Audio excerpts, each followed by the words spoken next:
Bon ben voilà, je suis ici comme promis. On avait dit qu'on ferait un Facebook Live aujourd'hui.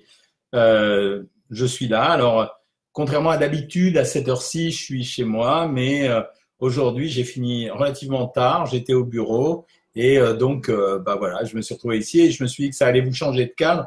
En plus, je trouve que quand je suis à la maison, j'ai pas toujours la bonne lumière, donc c'est plutôt pas mal d'être là aujourd'hui. En général, j'aime bien aborder avec vous l'actualité nutritionnelle avant de répondre à vos questions. Mais l'actualité nutritionnelle, il y a eu trois choses dont on a beaucoup parlé ces derniers jours sur les journaux médicaux ou même de temps en temps, si c'était pas sur les journaux médicaux, ça a été sur des journaux féminins. Je voulais vous en parler. Il y avait trois sujets qui m'ont amusé. Alors le premier, il m'a amusé parce que c'était la notion de maigrir en couple. Et en fait, la question qui a été évoquée, c'était de dire en particulier que, alors j'espère que vous m'entendez bien, j'ai pas voulu mettre le casque parce que c'est pas joli, donc si vous entendez bien, confirmez-le moi, là j'arrive à lire vos messages. Donc en principe, je pense que vous m'entendez bien. Donc il y avait cette notion des bourrelets et on parlait de la notion des bourrelets dans le couple.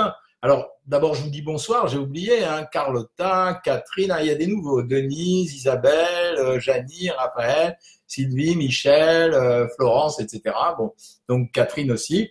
Et donc, il parlait des bourrelets, il disait qu'il y avait vraiment une incohérence dans le fait qu'on parlait beaucoup à propos des bourrelets pour les femmes, et notamment parce qu'on approche des vacances et on en parlait assez peu pour les hommes, alors que disait cet article, les hommes avaient plus souvent du poids à perdre que les femmes.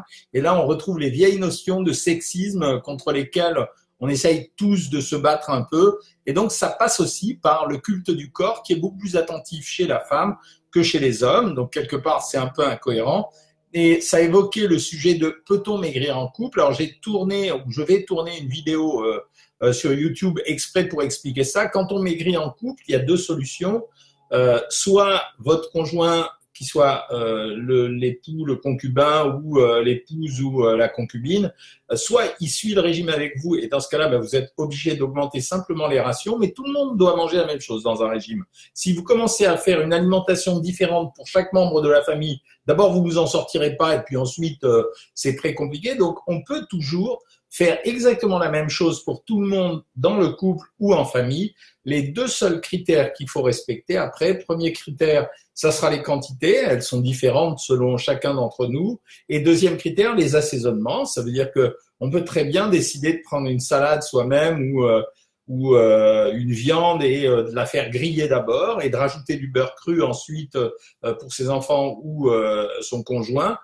Mais de la même façon, on peut manger la viande grillée soi-même. Et puis après, il y a des aliments qui sont facultatifs. Ça veut dire que si quelqu'un a envie de prendre du pain, il n'est pas obligé d'obliger l'autre à en prendre. C'est la même chose pour les desserts. On peut très bien prendre un yaourt et la personne d'à côté va prendre une crème dessert. Donc c'est vraiment gérable en couple, contrairement à une idée répandue.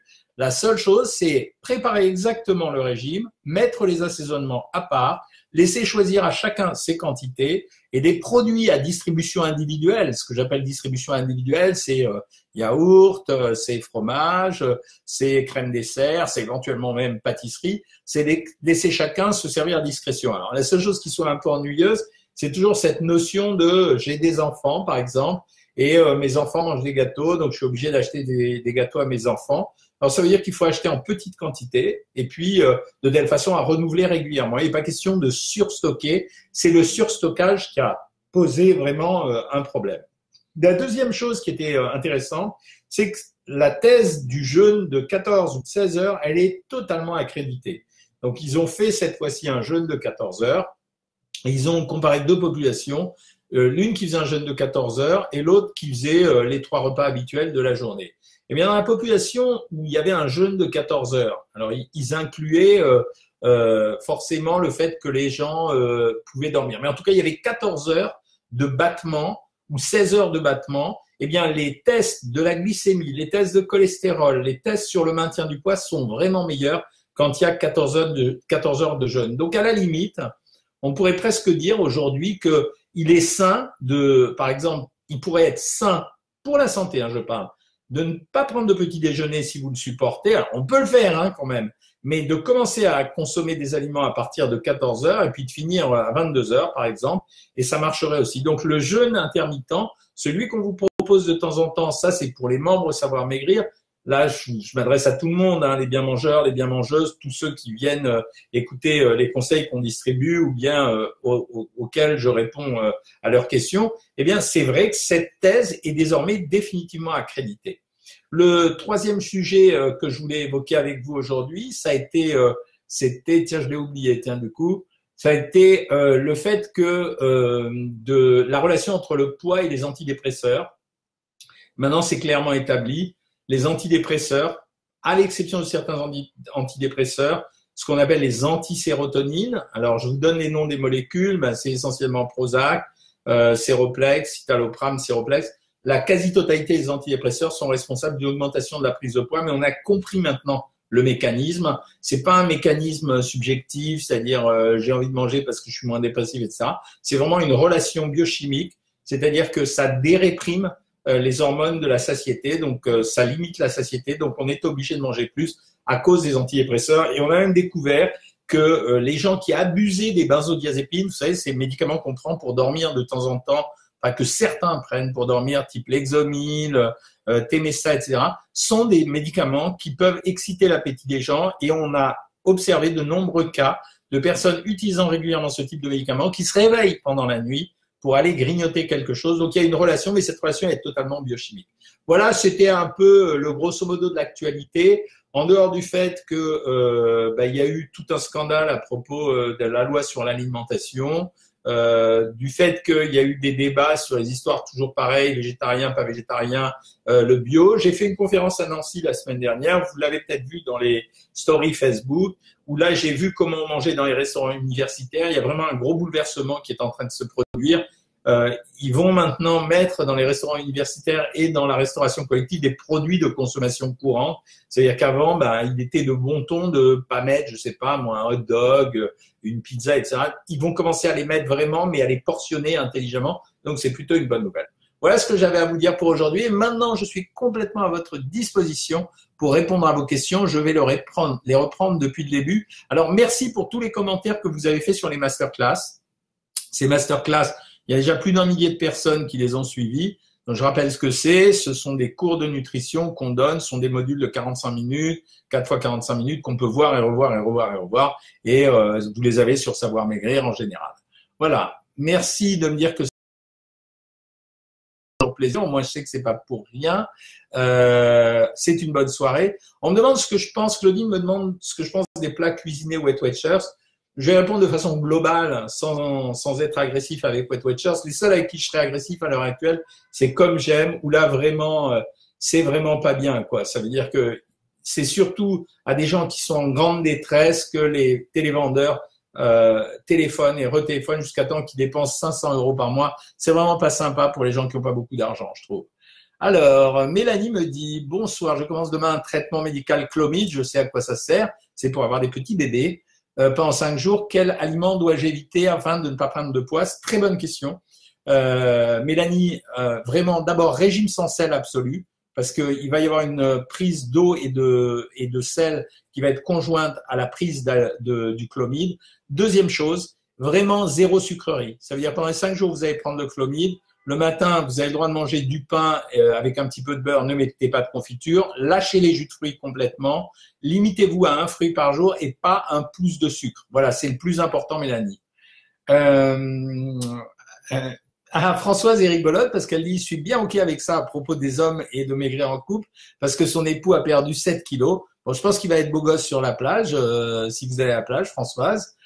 Sylvie, 53e semaine avec vous. Yes, Sylvie, on a dépassé l'année. Et je persiste, l'équipe est au top et vivement la suite des masterclass. Là, on s'en occupe. J'ai rendez-vous avec toute mon équipe la semaine prochaine pour en parler. Nadia, dire c'est dur de maigrir, c'est pour ça qu'on est là, Nadia. Ça veut dire que comme nous savons que c'est dur de maigrir et que tout le monde n'y arrive pas, en général, nous, sur Savoir Maigrir, on crée de la motivation, on crée de l'entraînement, on donne des renseignements, on assiste les gens. Et moi, je pense que si on n'assiste pas les gens, c'est difficile. Qui est capable de manger un régime restrictif? Parce que même si c'est rééquilibrer son alimentation, c'est le nouveau terme à la mode, ça reste quand même une diminution de l'alimentation par rapport à ce qu'on faisait auparavant. C'est pas simple. Donc, c'est à ça que nous servons. C'est pour créer de la motivation, de l'engagement et pour accompagner les gens jusqu'au bout. Et on a plusieurs niveaux d'ailleurs. On a le niveau standard et puis on a des niveaux VIP où là, faut vraiment, on oblige les gens, on les fait appeler par des diététiciennes, etc., etc. L'arrêt du tabac peut-il faire prendre du poids malgré beaucoup de sport? Mais oui, Sophie, le tabac est ce qu'on appelle une substance thermogénique. Ça veut dire qu'elle brûle de l'énergie. La nicotine fait brûler de l'énergie, fait brûler des calories. Donc ça veut dire que quelqu'un à nourriture égale qui arrête de fumer, donc elle mange pareil, avant l'arrêt du tabac et après l'arrêt du tabac, cette personne a toutes les chances de prendre 4 à 5 kilos. Voilà, alors faire du sport, c'est une excellente chose, mais pendant les 6 premiers mois de l'arrêt du tabac, faut vraiment contrôler son alimentation. Je vous dis pas d'être à une alimentation très restrictive ou restrictive. Faut vraiment contrôler pour être en légère diminution par rapport à ce qu'on mangeait auparavant. Sinon, la prise de poids, elle est pas du tout de votre faute. Toujours du chocolat pour compenser les gros stress, Alexine. Et ouais, je sais. Le chocolat est un antidépresseur parce qu'il contient également de la caféine, mais il contient également des substances antidépressives. Alors, ce que je conseille, c'est en général de l'acheter en portions individuelles. Par exemple, Côte d'Or fait des portions individuelles qu'on trouve en supermarché, elles font 10 grammes. D'essayer de se limiter à 1 ou 2 carrés maximum, à 1 ou 2 petits paquets maximum. Mais quand vous le portionnez, c'est vraiment tellement plus facile de choisir la quantité que quand vous cassez la tablette et vous savez pas ce que vous mangez. Donc, je sais que le chocolat, c'est une bonne chose. Cyril me demande si après jeûner, on a le droit au sucré ou pas.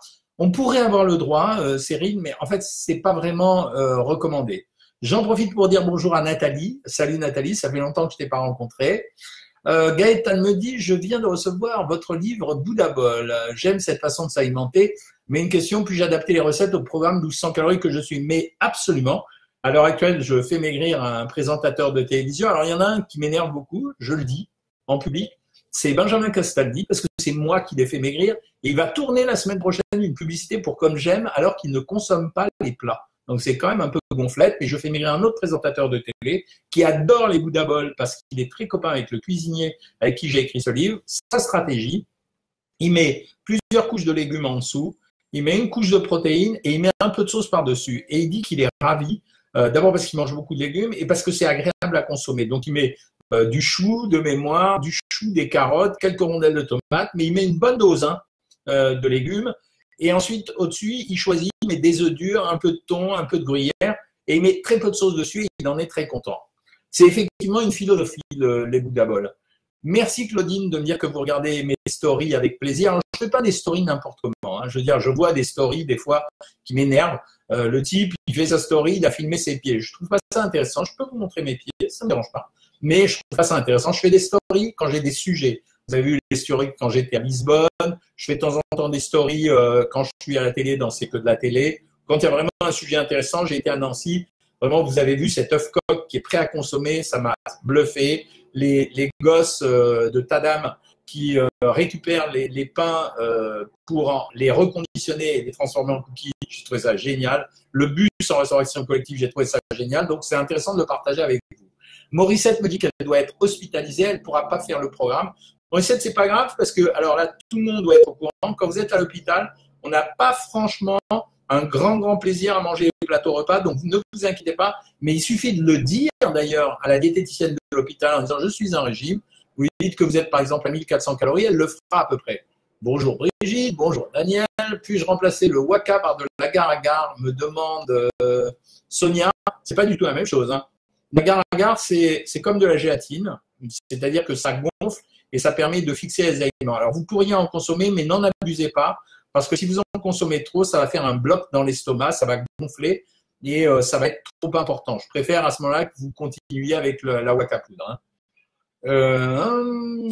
Jackie aimerait faire 65 kilos. Qu'en pensez-vous? Elle fait 69 kilos.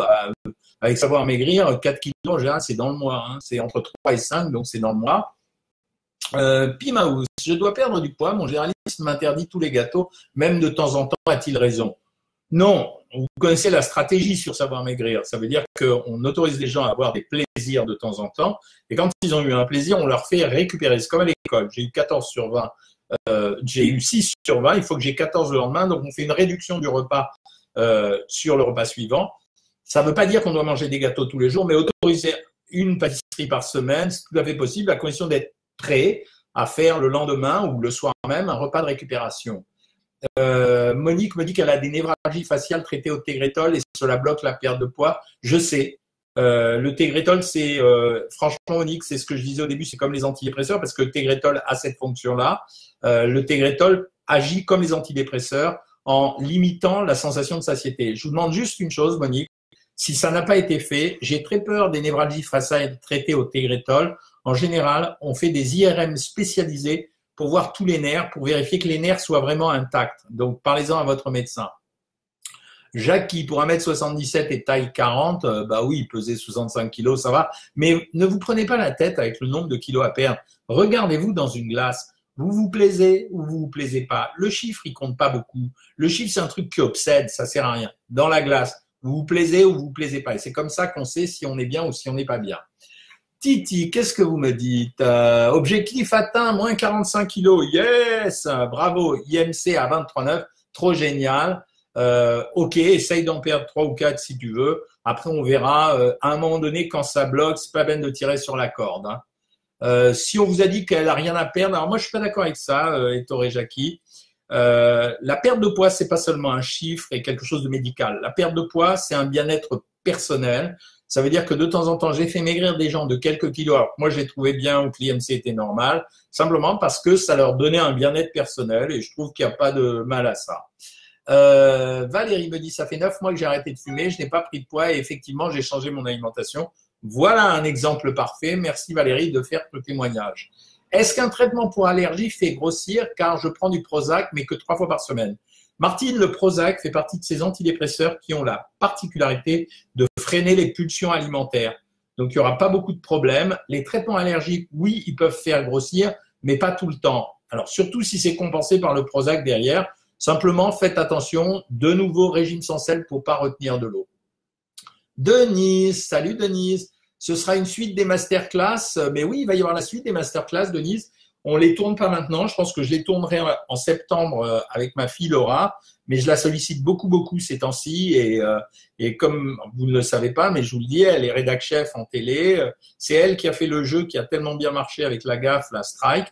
Donc il faut que je m'arrange avec elle. Mais les masterclass, oui, elles vont être retournées vers septembre, entre septembre et octobre, pour ça vous fera votre cadeau de Noël. Tiens. Bonsoir docteur, me dit Huguette. Quelle est la meilleure des huiles pour le régime? Pour le régime, la meilleure des huiles, c'est une cuillère à soupe. C'est pas la réponse à la question, je le sais. Mais la meilleure des huiles, c'est le contrôle de l'huile. Maintenant, si vous me demandez quelles sont les meilleures huiles pour la santé, je mettrai en numéro 1 la colza, en numéro 2 l'huile de germe de blé qu'on a beaucoup de mal à trouver, et je mettrai les huiles combinées en numéro 3, genre Isio4, parce que le rapport oméga 3 sur oméga 6 est parfait. Et en numéro 4, je mets l'huile d'olive. Ne soyez pas étonnés. C'est une très très bonne huile au goût, mais c'est pas la meilleure. En fait, aujourd'hui, on préfère soit les huiles combinées, soit le colza, soit l'huile de germe de blé, mais elle est un peu difficile à trouver. Nadgal, vous évoquez la prise de poids sous antidépresseurs. Quels aliments sont à éviter? Classique, hein. Ça veut dire que quand on contrôle son alimentation, qu'on rééquilibre l'alimentation, on limite les matières grasses, on évite, mais presque totalement le sucre. Et la troisième chose, c'est qu'on contrôle les portions. Ça s'appelle un rééquilibrage alimentaire. C'est plus chic que régime, mais c'est comme ça que ça se passe quand même. Mallory me dit, je commence lundi prochain, monsieur. On m'appelle pas monsieur, on m'appelle Jean-Michel quand on est sur Savoir Maigrir. Je voudrais pas. Ah, pardon, hein, j'ai pas compris. Excusez-moi, Mallory. Vous me dites bonsoir, je commence lundi prochain. Monsieur voudrait commencer également. Je vais commencer par 1600 calories sur conseil de votre diététicienne. Elles adorent faire ça, mes diététiciennes. Moi, en général, les femmes, je les fais commencer à 1400 calories et les hommes à 1600. Mais ce que vous pouvez faire, c'est que vous pouvez modifier le niveau calorique de votre régime sur le menu déroulant. Et pour votre mari, il suffira simplement d'augmenter les quantités. Donc, vous pouvez faire exactement la même chose à manger. Vous lui donnez 30 grammes de pain en plus au petit déjeuner, 100 grammes de féculents en plus le repas du soir. Et il maigrira à toute allure et vous aurez un super playboy à la maison. Sylviane me dit, ouf, j'ai eu du mal à comprendre comment ça marche. Bah, ça y est, c'est fait. Bonjour Fatima, bonjour Marie-Thérèse. Dis donc, vous êtes nombreux. Je peux plus marcher. Est-ce que je ne vais plus perdre? Non, Vivi, non. Faut pas exagérer non plus. C'est pas la marche qui va changer le pronostic du régime. Et par moment, il peut arriver qu'il y ait des ralentissements dans le régime. On se prend pas la tête, s'il vous plaît. Je le répète sans arrêt. Vous savez, tous les lundis, on a une consultation privée entre nous, les membres Savoir Maigrir. Je n'arrête pas de dire, arrêtez de me parler des cadences de perte de poids. C'est pas bon. Ça veut dire que ça vous met trop de pression et ça sert pas à grand chose. Donc, on maigrira à votre rythme. Ça ralentira pas trop pour répondre à la question. Ça ralentira pas trop la perte de poids. Carole, pour éviter l'arthrose, faut-il consommer que des légumes verts et des fruits? Alors, c'est vrai qu'aujourd'hui, le traitement… Alors, il n'y a pas de traitement d'arthrose. Hein, c'est un vieillissement et des cartilages. Mais on sait que pour améliorer les douleurs, ce qu'on demande aux gens, c'est d'être plus actifs, de marcher. C'est tout à fait contraire à ce qu'on disait il y a 10 ans. Et deuxièmement, d'augmenter les rations de légumes et de fruits, parce qu'en fait, la marche plus une alimentation riche en légumes et en fruits, ça permet de mieux fixer le calcium et peut-être de reconstituer un peu le cartilage, mais j'en suis pas sûr. Des biscottes le matin, bien ou pas? C'est bien, Nathalie. J'ai une passion ces temps-ci pour ce qu'on appelle le pain de seigle, et notamment le pain de seigle allemand, le Wolkenbrot. Vous savez, vous le trouvez en supermarché, c'est en sachet, c'est des grosses tranches de pain noir, très épaisses. Par contre, 200 calories pour 100 grammes au lieu de 250 pour le pain blanc, avec un indice glycémique très bas, beaucoup de fibres et peu de glucides à l'intérieur, donc j'adore ça. Bonsoir de la Haute-Savoie. Salut la Haute-Savoie, Jessica. J'ai perdu 24 kg 300 grâce à votre programme. Je me sens bien. Ben, ça prouve que mon équipe et moi, ben, on a raison de se défoncer. Voilà. Je pense que c'est vraiment aujourd'hui la solution. Je le dis à la télé, à la radio. Je pense qu'aujourd'hui, on a de bien meilleurs résultats avec les systèmes de coaching sur Internet tels qu'ils sont faits sur Savoir Maigrir que même avec les consultations médicales. Je m'en fous d'aller contre l'opinion de ma corporation. C'est comme ça, c'est la réalité. Et je pense que tous les autres systèmes, on a parlé tout à l'heure de Comme J'aime, qui visent à simplifier le régime, n'apprennent pas aux gens à contrôler les choses. Et comme ils n'apprennent pas à contrôler les choses, dès qu'ils ont fini le régime, même si ça a marché, ce qui n'est pas souvent le cas, eh bien, ils reprennent tout leur poids après. J'ai un peu d'arthrose, me dit Carole, que faire? Ben, j'ai répondu un peu à la question. Hein. Sur le plan alimentaire, c'est augmentation de la consommation des fruits et des légumes et augmentation de l'activité physique. Pour le reste, la perte de poids soulage l'arthrose parce qu'il y a moins de poids sur l'architecture du corps, c'est évident. Donc voilà, on peut essayer de faire ça. Les médicaments, je suis pas trop pour. On a démontré que les anti-inflammatoires que les gens prennent à profusion ne sont pas si efficaces que ça. Pas si efficaces que ça. Donc, on préfère donner bêtement des antidouleurs type Doliprane. Ça marche mieux et c'est moins dangereux. Ensuite, j'ai perdu presque 4 kilos. Je ne vois pas la différence. Je me vois toujours pareil, me dit Annick. C'est normal, Annick. On commence à voir la différence d'abord au bout d'un certain temps de régime parce que même quand vous avez perdu du poids, les transformations morphologiques sont en décalage. La bonne nouvelle, c'est que quand vous aurez perdu du poids et que vous arrêtez de perdre du poids, vous continuerez à changer de silhouette un petit peu plus tard. Et puis, le changement de taille, il se fait aux alentours de 5 kilos en général. Donc, ça va venir très vite. Ne vous inquiétez pas, Annick. Je fête mes 10 kilos en moins en 5 semaines. Bonne soirée. Ben, merci. C'est très sympa. Ça fait plaisir. Ça me fait plaisir, notre image dans la glace. Je me plais, j'ai envie de faire une pause. J'ai perdu 20 kilos. Mais bien sûr qu'il faut faire une pause dans les régimes. Les fruits qui sont trop sucrés, cerises, raisins, bananes, paloma, ceux-là on peut les éviter. La pastèque, c'est un des fruits les moins riches, mais le melon pareil. Et la mangue, c'est un peu riche, mais il faut pas en prendre une grande quantité, une demi, ça suffit. Sam me dit, j'ai réussi à descendre de 82 à 71, mais j'arrive pas à perdre plus. C'est une question de patience, Sam. C'est juste ça. C'est beaucoup plus long de perdre, passer un certain palier. Ensuite, Cécile me dit, pourrais-je suivre votre programme pour maigrir en étant à 10 000 km, c'est-à-dire l'île de la Réunion? Eh ben, Cécile, on a des gens à l'île de la Réunion, on en a en Afrique du Sud, on en a très très loin. Bien sûr que vous pouvez le suivre parce que le régime, ben, c'est Internet, c'est facile. Par contre, quand vous avez des difficultés à trouver certains produits, vous nous le dites. Et à ce moment-là, on vous donne les produits de substitution parce qu'on a eu beaucoup de gens à La Réunion, en Martinique, à Maurice, en Guadeloupe. Donc, on sait à peu près ce qu'il faut donner. L'équipe de diététicienne est là pour répondre à toutes les questions. Et moi, le lundi particulièrement. Mais à l'île de La Réunion, bon, je connais les chouchous, je connais les fritures, je connais les rougailles, etc. Ça décalera un peu votre alimentation. Mais comme nous, on met beaucoup de riz dans les légumes. Il y a du riz, il y a des féculents, il y a des légumes secs. Après, derrière, c'est assez facile à équilibrer. Le chrome permet-il vraiment de réduire les envies de sucre? Nad, j'ai essayé parce qu'on me l'avait proposé, donc je me suis dit je vais voir. J'ai pas trouvé que ça marchait. Je pense que si ça marche, c'est un effet placebo. J'ai retiré le sucre de mon alimentation, dit Nathalie. Je suis passé en diabète type 1, manque de sucre. Je dois contrôler en piquant le bout des doigts. Donc, je remplace par quoi? Sucre lent, Patrie, oui. Et j'ai même une préférence pour les légumes secs, si vous voulez mon avis. Et particulièrement pour les lentilles, parce que chez les diabétiques, c'est riche en fer, petit indice glycémique, beaucoup de fibres, donc c'est excellent dans le diabète. Fatima me dit, je ne sais pas, docteur, dernièrement, comment perdre du poids, mais il n'y a pas de solution. C'est pour ça qu'on a créé Savoir Maigrir. Essayez de vous abonner, c'est pas une arnaque. Quand ça marche pas, vous êtes remboursé de toute façon. Donc, c'est notre rôle d'aider les gens comme vous. Mélanie me dit, si je suis à 1600 calories par jour, je dois réduire à une portion de fruits par jour. Non. Si vous êtes à 1600 calories,